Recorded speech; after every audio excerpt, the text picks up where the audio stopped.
Chào cả nhà. Sau nhiều lần làm những món ăn với khoai lang tím thì mình vẫn tiếp tục mày mò tìm kiếm những cái công thức làm bánh khoai lang tím. Và hôm nay mình rất là háo hức bởi vì mình đã làm ra một món bánh khoai lang tím cực kỳ hài lòng. Nó giòn rụm luôn mọi người. Mọi người nghe cái tiếng giòn của nó không? Nó giòn khủng khiếp luôn. Lớp vỏ nó rất là giòn và cái phần nhân khoai ở bên trong nó thơm, nó bùi và nó dẻo. Và khi mình có tẩm bột chiên xù hay không tẩm bột chiên xù thì với cái cách nhồi bột của mình, bánh ăn rất là giòn. Mọi người thấy chưa? Xin mời mọi người hãy vào bếp cùng mình để làm cái món bánh khoai lang tím này nha. Khoai lang chúng ta vẫn bào vỏ, ngâm nước muối và rửa sạch rồi hấp 20 phút. Sau đó chúng ta cần một chén bột mì đa dụng, một chén sữa tươi không đường và 2 chén khoai lang tím hấp. Các cái chén này có dung lượng bằng nhau. Nếu mọi người làm khối lượng lớn thì vẫn cứ theo tỷ lệ đó thôi.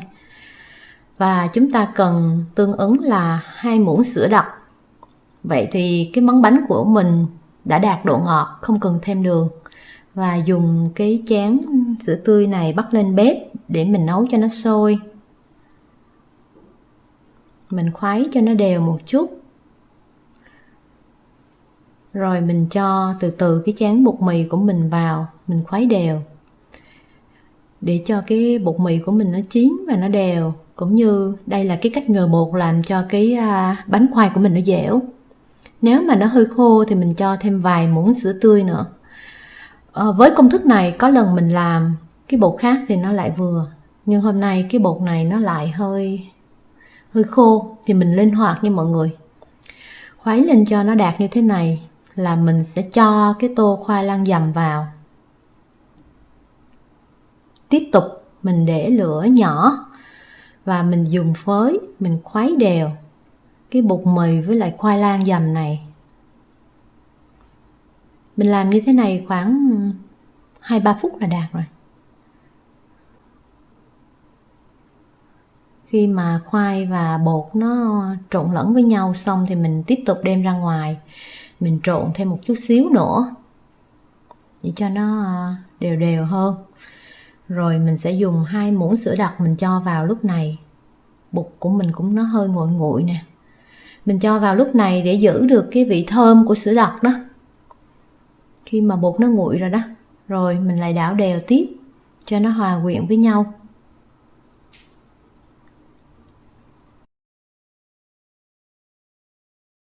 Rồi cho ra thớt. Nếu cái thớt của mình có cái màng bọc thực phẩm đó thì mình sẽ không cần rưới bột khô. Và bây giờ mình sẽ dùng cái phới này để mình làm cho nó cái bột của mình nó nhồi cho nó trộn lẫn vào nhau.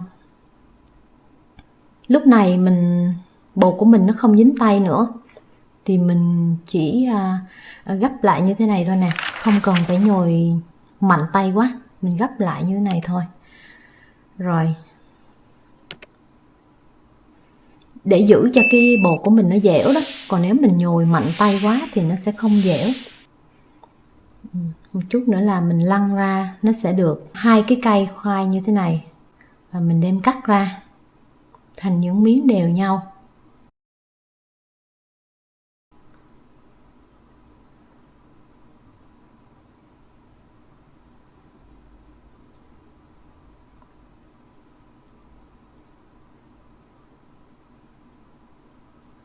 Rồi, tiếp tục cắt. Mình sẽ có 15 miếng khoai đều nhau như thế này, mình vo tròn tất cả. Khoai của mình hôm nay nó mịn, cái bột của mình nó mịn hơn thế. Và mình cần dùng 3 miếng phô mai con bò cười. Mỗi miếng mình sẽ cắt thành 5 cái cục bằng nhau để mình làm cái phần nhân của bánh khoai lang của mình đó.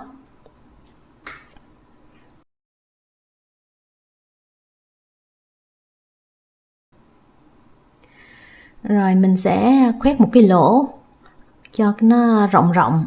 Rồi mình cho cái nhân phô mai của mình vào. Mình gấp mí lại. Rất dễ dàng bởi vì bột của mình nó đã rất là mịn rồi đó. Lúc này mình vo cho nó mịn lại một chút nữa, nó tròn một chút nữa là xong.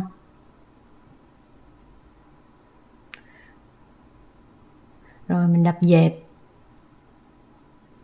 Làm hết tất cả 15 viên bột còn lại giống như thế này.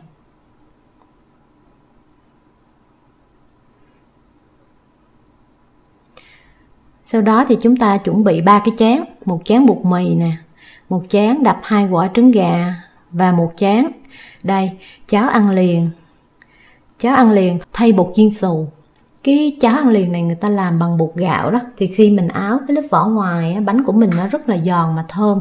Và mình sẽ nhúng bánh vào trong cái chén trứng, rồi nhúng qua chén bột mì khô. Sau đó mình sẽ nhúng ngược lại vào chén trứng.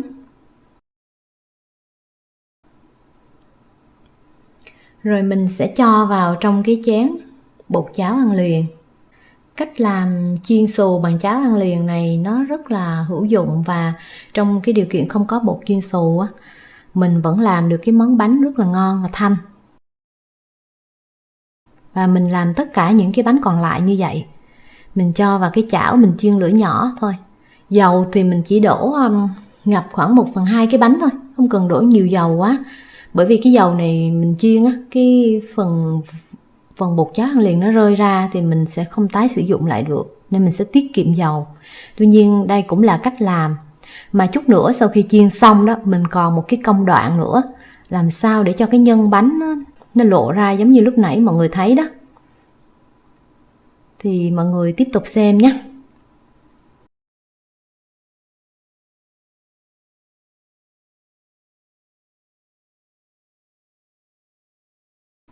Mình lật bánh nè. Bánh vàng chưa? Vàng và giòn rụm. Và cái phần nhân bên trong lúc nãy mình nhồi bột bằng cách đã làm chín rồi đó, nên mình không sợ là bánh của mình nó không chín nha.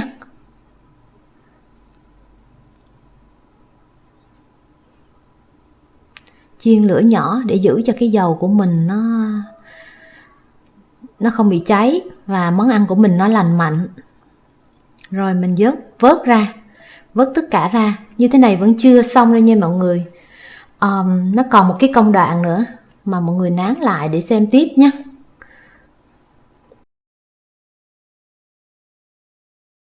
Đây, cái nồi chiên không dầu của mình đã làm nóng 10 phút 180 độ nè. Mình cho tất cả cái bánh của mình vào và mình sẽ tiếp tục chiên bằng nồi chiên 10 phút 160 đến 180 độ. Cái phần dầu đó chúng ta sẽ lọc qua rây và tiếp tục chiên mẻ thứ hai.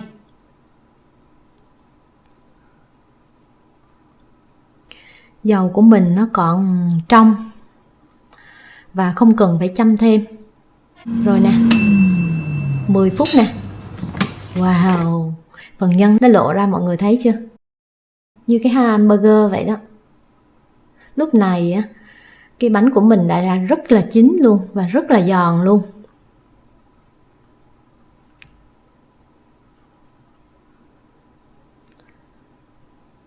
Mình sẽ làm như vậy cho mẻ thứ hai luôn. Và tất cả mình vớt ra đĩa. Và đây, bên dưới của nồi chiên không dầu mọi người thấy chưa? Cái phần dầu nó rút ra nè, dầu thừa đó. Vì vậy mà cái bánh mình nó giòn mà nó không có giữ lại dầu nhiều và nó rất là lành mạnh. Cái nhân ở trong phô mai nó dẻo. Và mình cắt, cái tiếng cắt nó rất là giòn. Đây, mình để cho mọi người nhìn kỹ hơn nhé. Bây giờ mình sẽ cắt một chiếc bánh để mình ăn thử.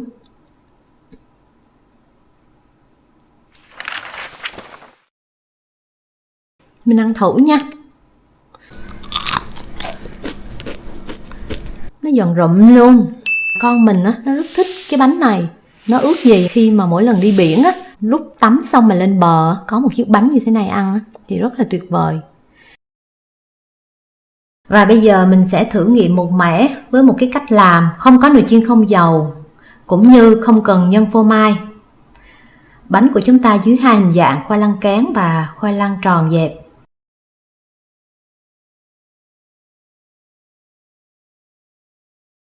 Và chúng ta sẽ thử nghiệm chiên cái bánh không có tẩm bột cháo ăn liền nè.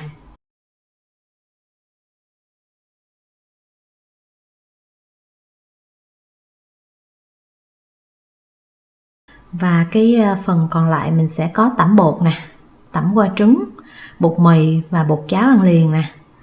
Và tất cả mình chiên chung trong một cái chảo để mình so sánh thử khi mà không có nồi chiên không dầu cũng như không có nhân phô mai thì bánh của mình nó có ngon không nhé.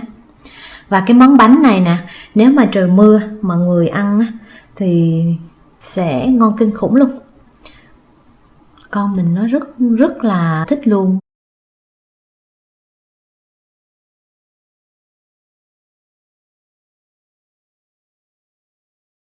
Và cái bánh khoai lang cán không có tẩm bột chiên xù nè, mình cắt ra mình ăn thử nha.